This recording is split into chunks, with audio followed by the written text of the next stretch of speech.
Olá, meus amigos, olá, minhas amigas. Hoje, domingo, dia 18 de abril de 2021. Eu estou aqui na redação da nossa rádio, atualizando as notícias, no nosso site de notícias, acompanhando aqui o domingo, as notícias de domingo, sobre os mais variados temas. E eu estava lendo agora um tema que eu já vinha, inclusive, pesquisando sobre ele. Eu já vinha acompanhando, lendo, fazendo algumas pesquisas, acompanhando alguns depoimentos, entrevistas de médicos, infectologistas, epidemiologistas, sanitaristas, aqui do Brasil. E quando eu vi a notícia, eu digo, eu vou gravar um vídeo e vou, a posterior, publicar no nosso canal no YouTube, e também vou publicar no site da nossa rádio web, no www.nossaradiowebpureza.com.br. Amanhã, segunda-feira, eu vou publicar. Se der tempo, ainda publico ainda hoje. Porque eu acho que esse tema eu considero hoje de extrema importância, para a gente compreender o momento que nós estamos vivendo, assim, porque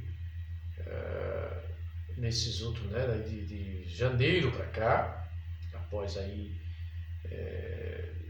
o Réveillon, final de dezembro, Réveillon, Carnaval clandestino, festas clandestinas, houve uma flexibilização quase que total, principalmente nas aglomerações, nas festas, nos eventos. E esses fatores foram fatores que contribuíram diretamente, não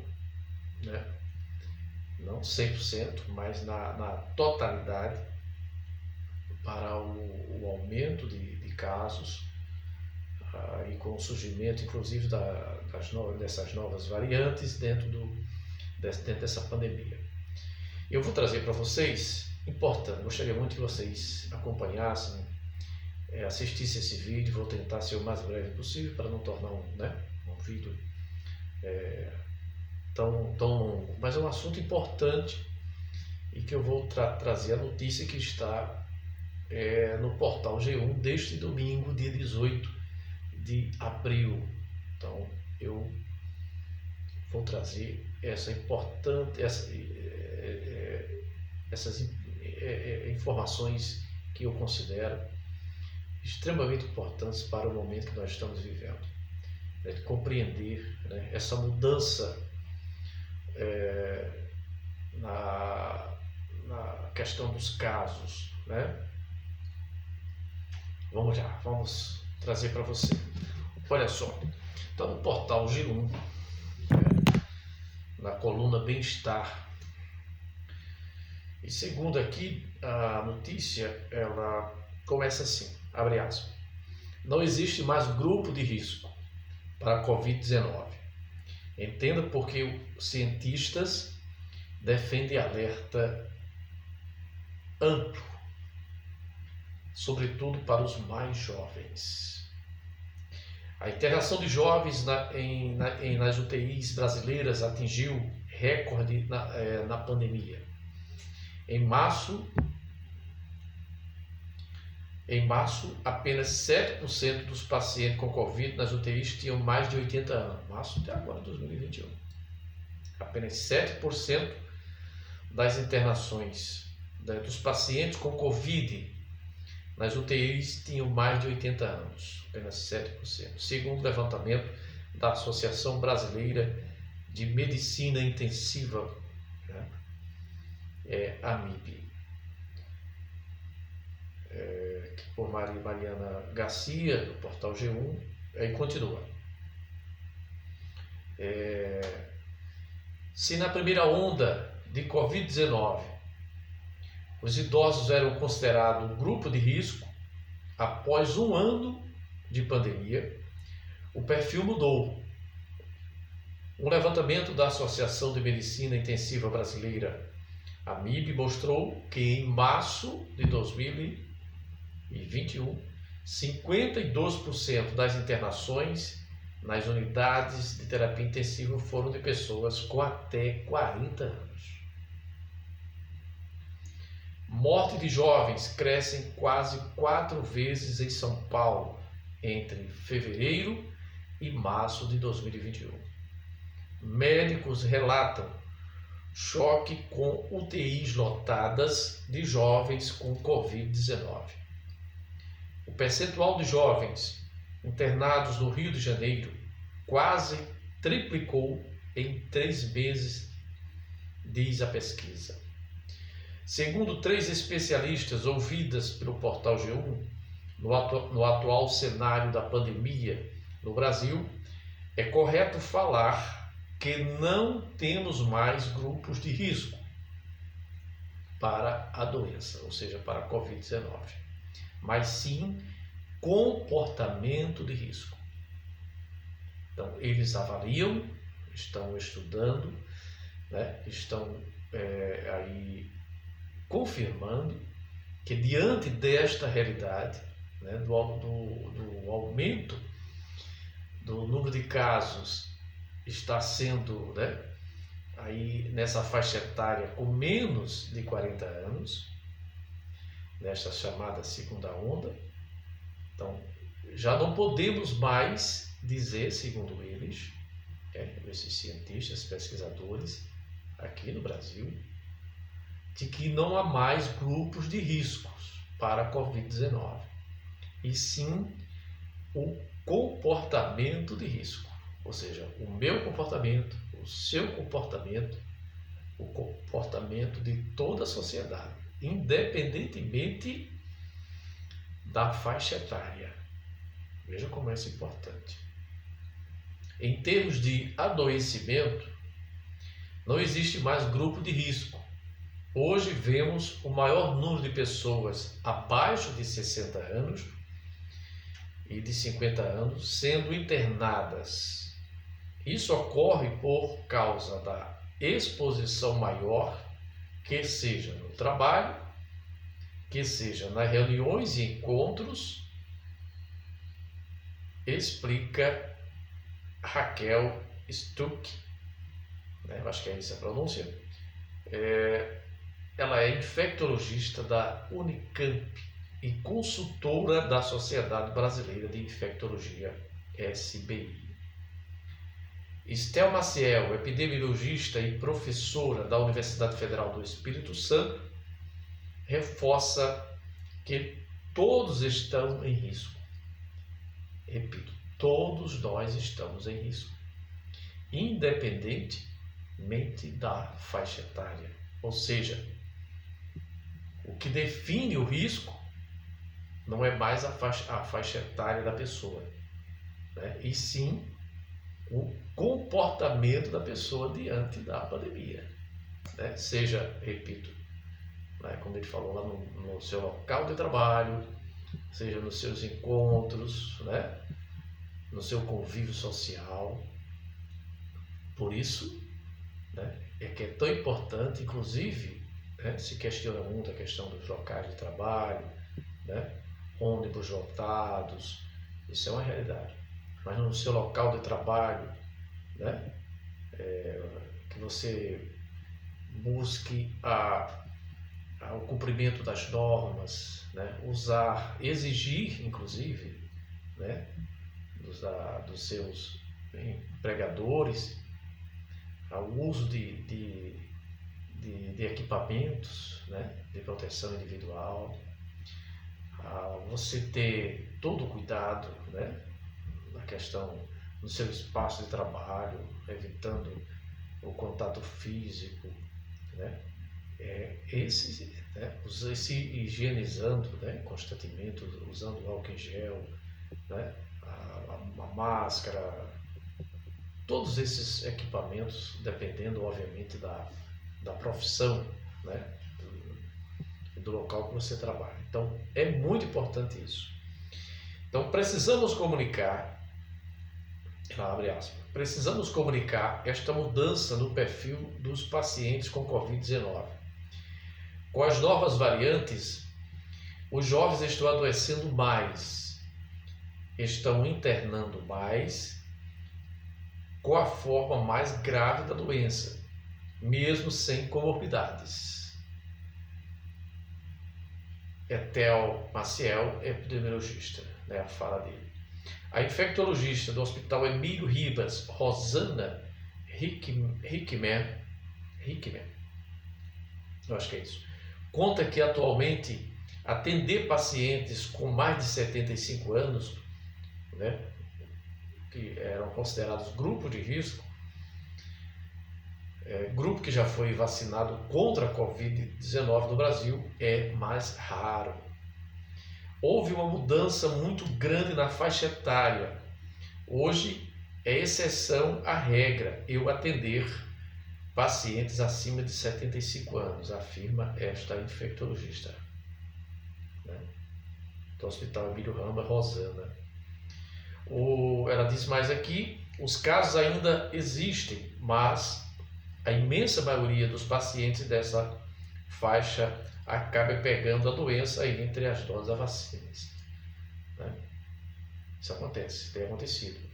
O idoso foi vacinado, recebeu a primeira dose, né? Foi contaminado, aí entra a ação, né, obviamente, dos mais jovens, né, que trazem a doença para o convívio da família, né, porque eles estão circulando em maior, né, em maior número, diariamente, e trazem para dentro de casa, contaminam o idoso, que já recebeu inclusive a primeira vacina, mas ainda não completou, né, o ciclo da vacina de proteção. E alguns casos têm ocorrido. Ela continua. As especialistas explicam que as novas variantes promoveram uma mudança no perfil dos acometidos pela Covid-19. Abre aspas. Quando começaram a falar da variante da Inglaterra, eles notaram uma diferença no perfil.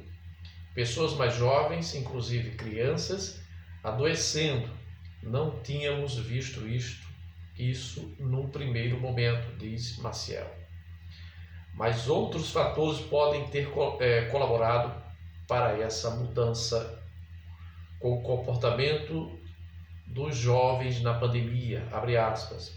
A variante pode ter sido um fator, não foi só a variante, né?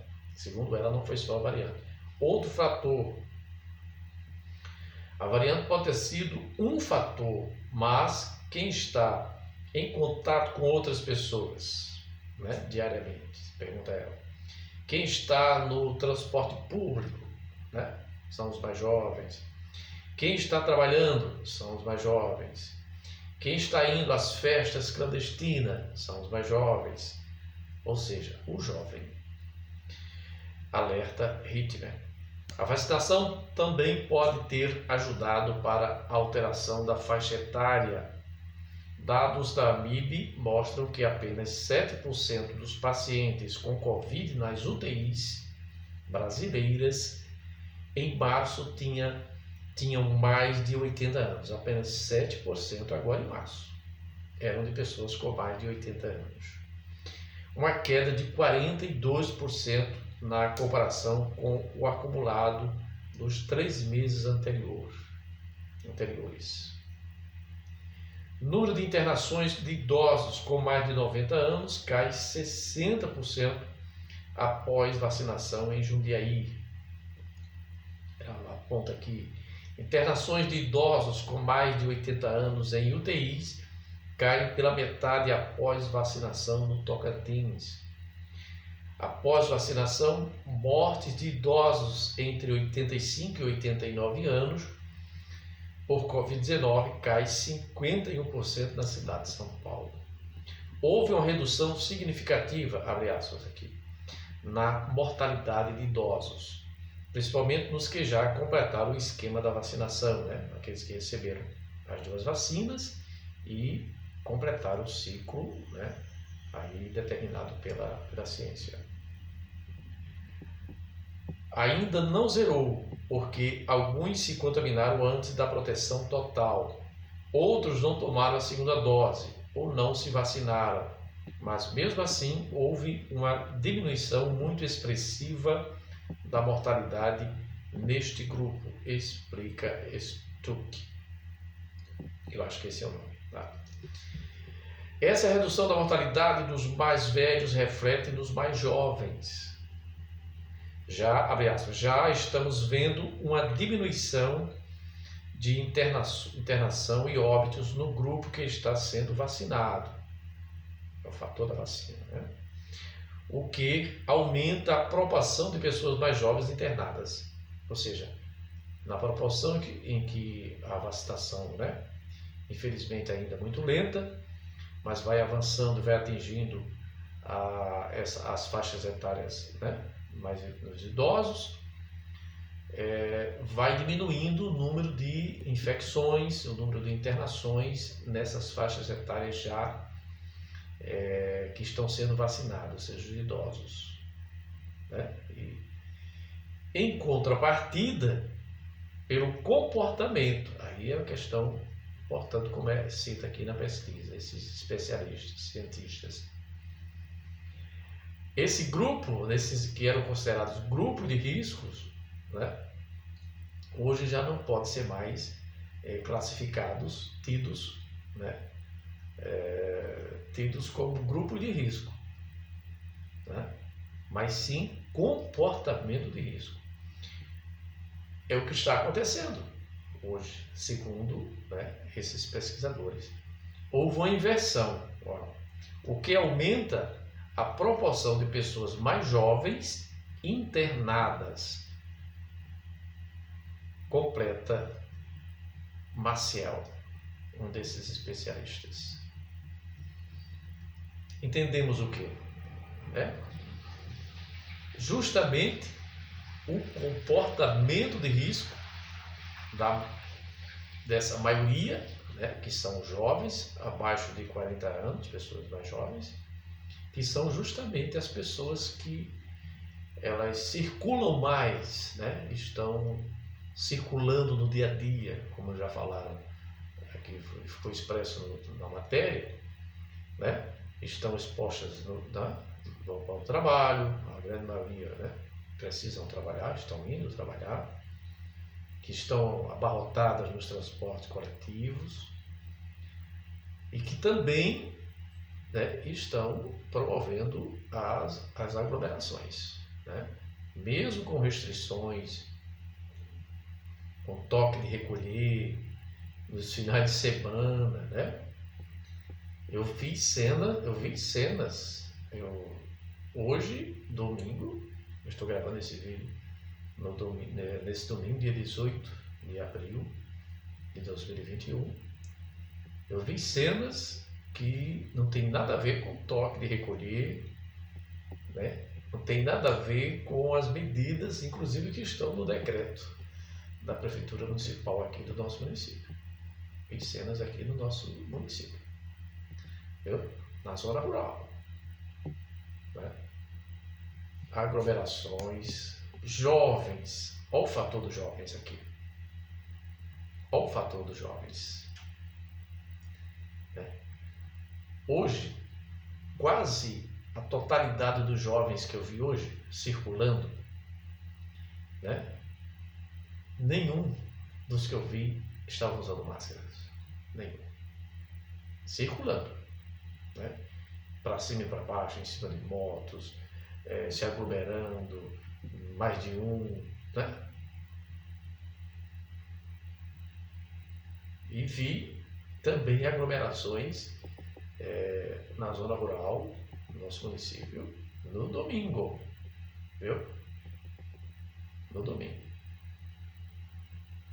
Aí com um som, né? Eu duvido que onde tem um som ligado, um paredão ligado, não tenha bebida alcoólica. Então, isso é muito sério, né? Então, o perfil mudou da pandemia. Não é só as novas variantes, não, né? Segundo esses especialistas aqui, da Universidade Federal do Espírito Santo, da Unicamp, é o comportamento da pessoa. É o meu comportamento, é o seu comportamento, né, que vai definir, né, o risco diante da pandemia. Não é mais a idade, não é mais a faixa etária. Não, são os idosos que estão no grupo de risco, né? Não, Nina, não. Está se comprovando a cada dia que o risco maior está justamente no seu comportamento social, né? Isso não significa dizer, né, que você não pode sair, né, para o seu trabalho, né? É óbvio que precisa, com todos os cuidados, né? Mas os encontros, as reuniões clandestinas, os encontros, reuniões de amigos, né? Esse é o grande problema, um dos grandes problemas, né? Então, eu achei muito interessante esse tema, e para trazer para a gente, porque é justamente esse perfil, né? Aqui o toque de recolher das 20 horas às 6 da manhã, né, está no decreto, vai até o dia 23 agora, se não me falha a memória, né? A governadora prorrogou por mais 8 dias, e nós tivemos aumento de casos no município de Pureza. Aqui, deixa eu trazer para vocês, para a gente, né, se situar dessa realidade.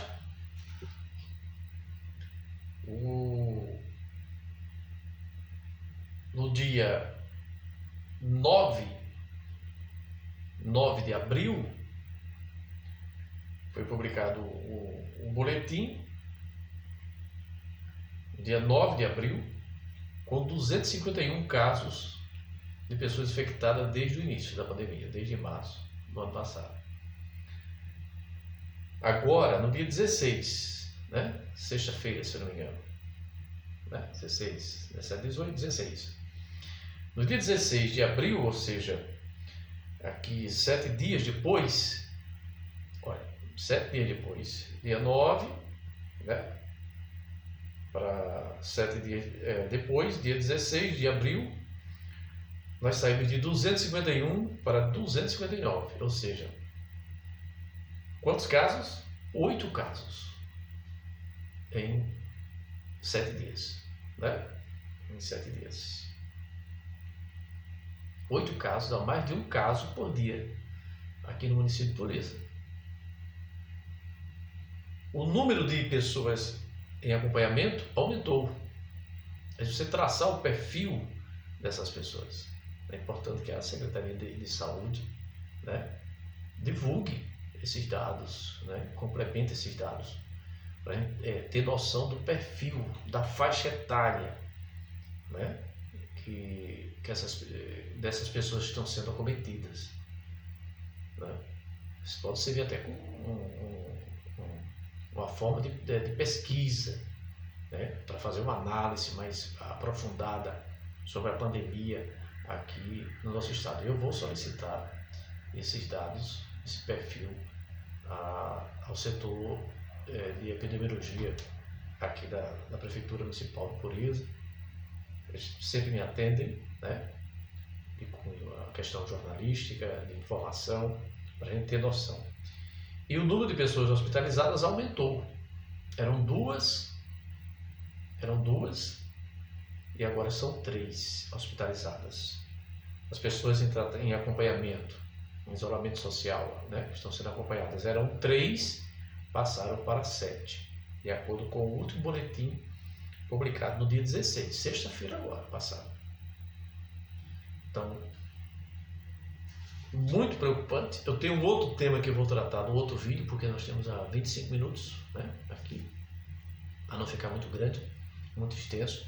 Eu vou tratar de um tema muito importante que eu vou publicar também na nossa página, vou publicar no nosso canal do YouTube, vou publicar no Facebook, né, tanto na rádio como no meu pessoalmente. Vou publicar no site da nossa rádio este vídeo, né, na seção de vídeos. Você vai lá, clica, vai aparecer os vídeos que estão publicados na nossa página, importantes para que você faça a sua reflexão. E o próximo vídeo eu vou tratar de uma matéria que nós publicamos, inclusive hoje, que foi publicada na BBC News, né, das maiores redes de comunicação do mundo, a BBC News Brasil, de uma análise muito complicada assim, mas do ponto de vista muito preocupante com relação à pandemia aqui no Brasil. Os próximos dias com relação à pandemia do coronavírus aqui no Brasil. Nós publicamos essa matéria, parte dela na íntegra, ela está no site da BBC News. Nós publicamos, fizemos ali um resumo para você compreender a gravidade da pandemia no Brasil, gente. Viu? Então, muito obrigado. Espero que você assista esse vídeo, que você compartilhe com seus amigos no WhatsApp, né, no Instagram, no Facebook, né, nas suas redes sociais, para que mais pessoas acompanhem o nosso trabalho, que é feito com seriedade, né? A nossa rádio web, ela está 24 horas no ar, tocando a maior parte do tempo música, muita música boa, mas também tem a parte de informação, seja através do site, seja através, né, publicação de vídeos, entradas ao vivo, trazendo informações. Então, compartilhe, muito obrigado, né, uma boa semana, espero que você visualize esse vídeo. É muito importante a gente estar inteirado do dia a dia dessa pandemia, não para criar uma paranoia na cabeça, não, mas para a gente ficar atento ao que está acontecendo. Afinal de contas, é a pior pandemia da história da humanidade. Nós estamos vivenciando. Então, lembrando, não há, segundo a reportagem que está no portal G1, não há grupo de riscos, e sim comportamento de risco. Né? O comportamento meu, seu, de todos nós diante da pandemia. Um grande abraço, fique com Deus e até o nosso próximo encontro, se Deus quiser.